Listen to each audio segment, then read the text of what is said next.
She stood quietly in the corner, her hands trembling as she clutched the tray of drinks. The laughter around her felt louder than usual today. Maybe it was the new guests, or maybe it was just the way they looked at her, like she didn't belong. Her name was Alina, and she had been working as a maid in the Malhotra mansion for the past 2 years. Every morning she swept the floors before the sun rose, polished the glasses until her fingers went numb, and served food with a polite smile, even when her heart was breaking. People didn't really see her. Not as a person, just a uniform, a poor girl cleaning up after the rich. Some even whispered behind her back, calling her names, mocking her old shoes or the faded scarf she wore. She had grown used to it, almost. But today, something was different. There was a grand party at the mansion, a celebration for the birthday of the billionaire's eldest son, Aryan Malhotra. Cameras were flashing, music echoed through the hallways, and guests arrived in expensive cars wearing clothes that sparkled like stars. Everyone looked perfect. And then there was Alina, standing in her plain uniform, trying not to draw attention. But somehow she always did. As she moved through the crowd, someone accidentally bumped into her. The glass tray slipped from her hands and shattered on the marble floor. Silence. For a second, everything froze. Then came the laughter. A group of girls in shiny dresses pointed at her, covering their mouths, pretending to whisper but making sure she heard. One of them, the loudest, smirked and said, maybe she thought this was her birthday too. Poor thing. Someone should get her a mop. Alina felt her face burn. She bent down quickly to clean the mess, not daring to look up. The waiters nearby acted like she didn't exist. No one helped her. No one stopped the laughter, except one pair of eyes. From across the room, Aryan had been watching. Dressed in a dark blue suit, his expression unreadable. He wasn't the kind who usually paid attention to staff. But something about her had always caught his eye. Not just her beauty. It was the way she worked. Silent, graceful, determined. She never looked for pity. She never expected kindness. And yet she deserved more of it than anyone else in that room. Aryan had grown up surrounded by people who wore masks, fake smiles, hidden agendas. He had learned early that money made you popular, but never truly loved. He remembered once, years ago, when his car had broken down near a small tea stall. While his rich friends had laughed about the situation, a young girl had offered him water and even helped push the car with her bare hands. That girl had been Alina. He hadn't forgotten, but no one else knew that. To the rest of the guests, she was just a maid who had embarrassed herself at the party. His own mother shot her a dirty glance. Why is she even here during such an important event? She whispered to a relative. Aryan heard that too. And for the first time in a long while, something inside him felt angry. Not just at the people, but at himself for staying silent all this time. Meanwhile, Alina stood back up, carefully collecting the broken pieces in her apron. Her hands were shaking, but her face remained calm. She didn't cry, not in front of them. She had done this before. She would go back to the kitchen, hide her face, and pretend it never happened. That's how she had survived all these years, by staying invisible.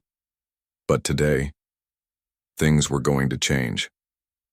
Aryan began walking toward her. The music hadn't resumed, yet everyone's eyes were now on him. Some girls fluttered their lashes, hoping he'd come to them. The men stepped aside, whispering. "Where is he going?" someone asked. Aryan didn't speak. He just kept walking, his gaze fixed on the girl no one cared about. Alina noticed him too. Her heart skipped a beat. She quickly turned away, trying to move. She didn't want to cause more trouble. She didn't want people to think she was looking for attention, but before she could disappear into the kitchen, he called her name. Alina. She froze. That voice. So calm, so clear. She slowly turned around, confused. And that's when she realized. He wasn't just calling her. He was walking straight, toward her. Everyone else looked just as confused. Was Arian talking to a maid, in public? He reached her, and for a moment, they just stood there. Her eyes full of panic, his full of something else, something fierce. He glanced down at her hands, noticing the tiny cuts from the broken glass. Without thinking, he took a napkin from the nearby table and gently wrapped it around her hand. Whispers filled the room. What is happening? Is he crazy? He's touching a maid? Arian looked up, and with a voice loud enough for the whole room to hear, he asked, "Are you okay?" Alina didn't know how to respond. Her lips parted, but no words came out. She just nodded, too stunned to speak. And then, as if the room wasn't already confused enough, Arian did something that silenced even the whispers. He turned toward the crowd, took a deep breath, and reached into his pocket. Out came a small velvet box. Alina's eyes widened. Her heart dropped. No, this couldn't be real. This had to be a mistake. He couldn't. He knelt. Gasps. Phones were raised. The laughter had stopped. Not a sound in the room. Everyone, his family, the guests, the ones who had mocked her, watched in complete disbelief as the billionaire's son looked up at the poor maid and said, but before he could say another word, a loud voice cut through the silence. It was Arian's mother, and what she said next changed everything. "Arian, what do you think you're doing?" His mother's voice cut through the air like glass. The entire room turned to her. Dressed in an elegant red sari, her face was tight with disbelief and anger. She took a step forward, her heels echoing on the marble floor. "Get up," she hissed. "You're embarrassing the family." Arian didn't move. Still on one knee, he looked up at Alina, then slowly turned his gaze toward his mother. "I'm not embarrassed," he said, calmly but firmly. "I'm proud of her, and I want the world to know." A few guests started whispering again, confused, curious, shocked. The Malhotras were one of the richest families in the city. Their son proposing to a maid, in front of cameras and media? It felt impossible, unthinkable, wrong, at least to those who lived in a world where status mattered more than heart. Alina stood frozen, still unsure if this was real. Her hands shook inside the napkin he had wrapped around her fingers.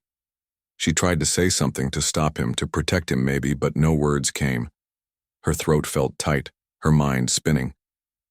How could someone like him, so powerful, so respected, risk everything for someone like her? Arian's mother walked closer now, her voice sharper. "Have you lost your mind? This girl is a maid, Arian. She cleans your floors, washes your plates. How can you even think of—" "She's more than that," Arian interrupted. "She's kind, honest, and strong. She's been through more than most of us, and she never once complained. She doesn't fake her smile. She doesn't use anyone, she's real." The words landed hard. Some guests looked down, guilty. Others shifted uncomfortably. A few of the younger ones nodded silently, as if agreeing but too scared to speak. Alina's eyes filled with tears, but not from sadness. No one had ever defended her like that before. Not in front of others. Not at the risk of being judged. Then a man in a gray suit stepped forward. Mr. Kapoor, a close friend of the family and one of their business partners. He cleared his throat. "Arian, I understand, young love, but you must think about your future.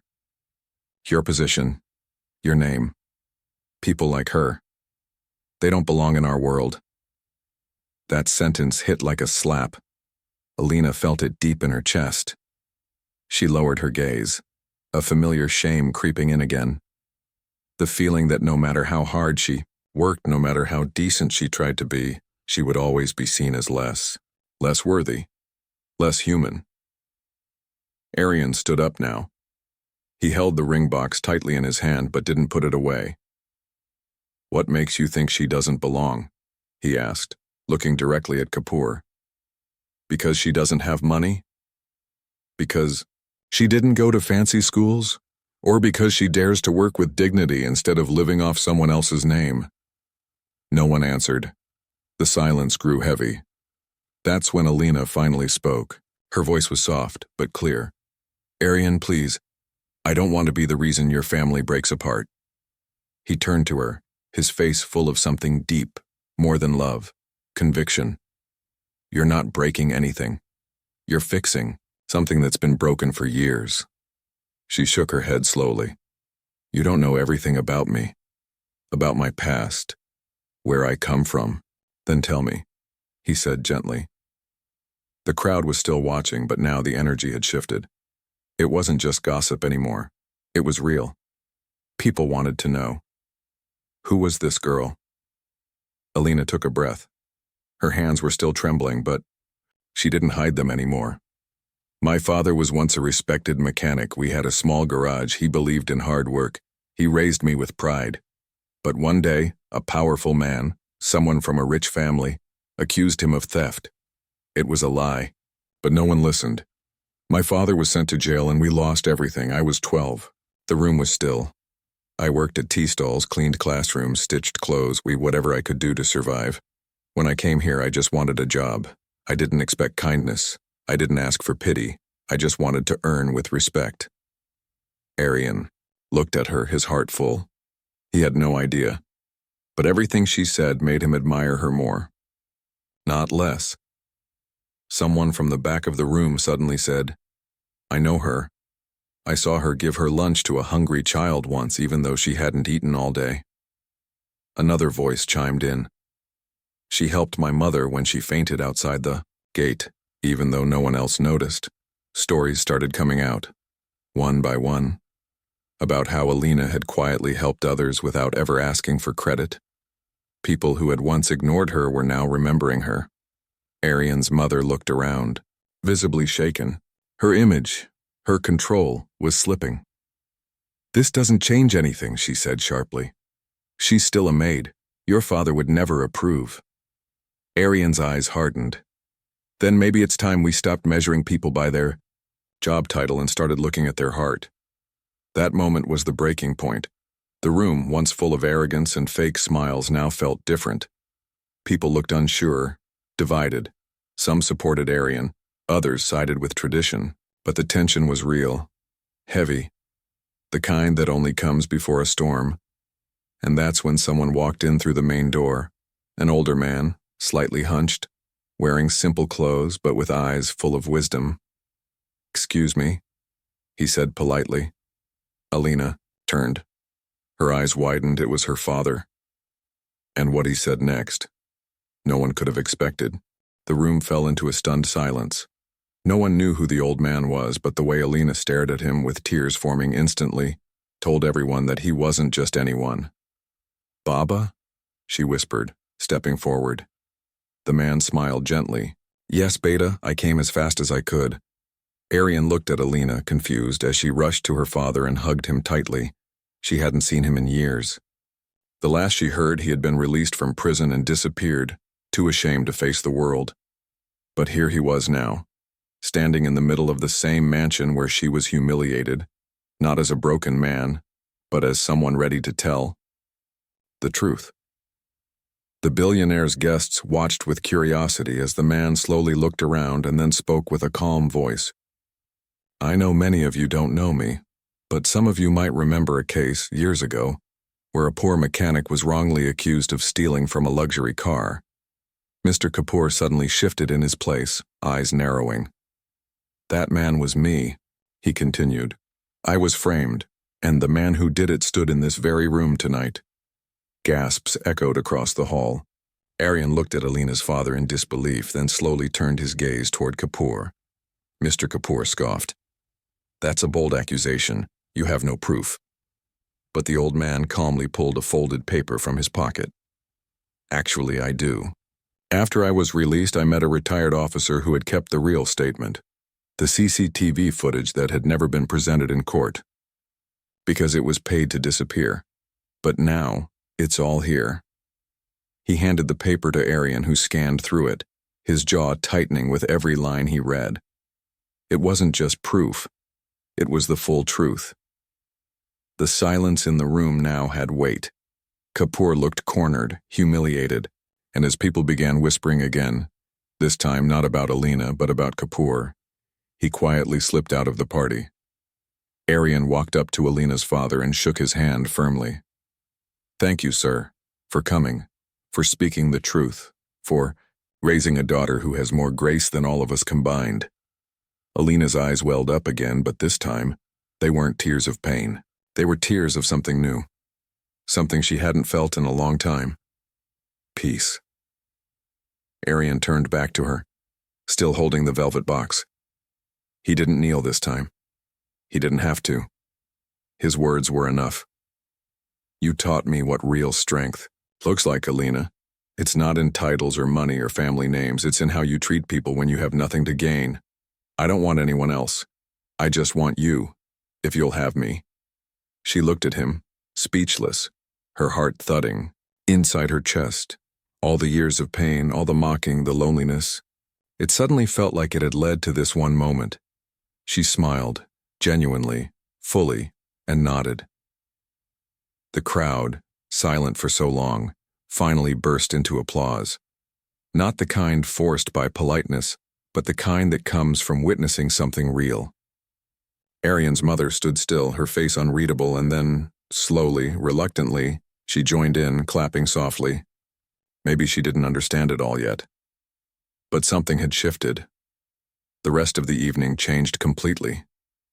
People started talking to Alina differently. Not as a maid, not as a servant, but as someone they now respected. The ones who once mocked her avoided her eyes, unable to look at their own reflection in her strength. And as the party went on, Aryan and Alina stood side by side, no longer a billionaire and a maid, but two people who had fought every wall society built between them, together. In the end, it wasn't the ring or the grand hall or the family name that mattered. It was the truth. It was love that saw beyond status, respect that couldn't be bought, and the courage to choose someone not because of where they came from, but because of who they are. And maybe, just maybe, the real proposal wasn't when Aryan got down on one knee. It was when he stood up against the world for the one who was always worth it.